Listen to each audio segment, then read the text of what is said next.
Walay gipasaylo ang mga otoridad sa Zamboanga City sa pagpatuman nila sa balaod. Kay kagahapon Disyembre 6, gihimo sa grupo sa Task Force Road Clearing Operation ang pagpanghinlo sa kalsada. Kutob sa mga nakaharang o nakababag, ilaha kining gipanghipos. Gituwing hasta ang sakyanan na ay jeep, rickshaw kon bao-bao nga tricycle ug motorsiklo. Gipangbadlong sab ang mga negosyante nga miukupa na sa kalsada ug sidewalks hilabi na sa mga barangay sa Zone 1 hangtod 4. Sunod-sunod kining gihimo sa mga otoridad pinasubay sa mando sa DILG ug Mayor John Dalipe sanglit na butang sa peligro ang mga tao nga mapugos na og subay sa kalsada imbes nga sa sidewalk. Gisugdan ang road clearing operation sa Zamboanga City niadtong Disyembre 2 ug magpadayon kini aron mapitol ang mga masinupakon.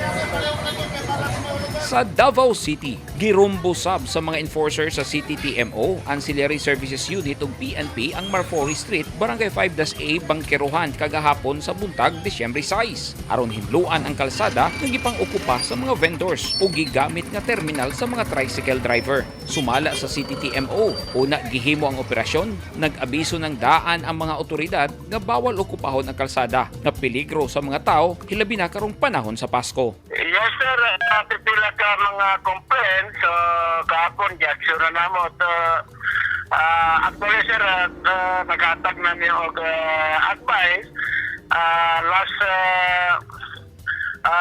Monday natanggalon nila ang 10 ka moment yun ang reklamo diya.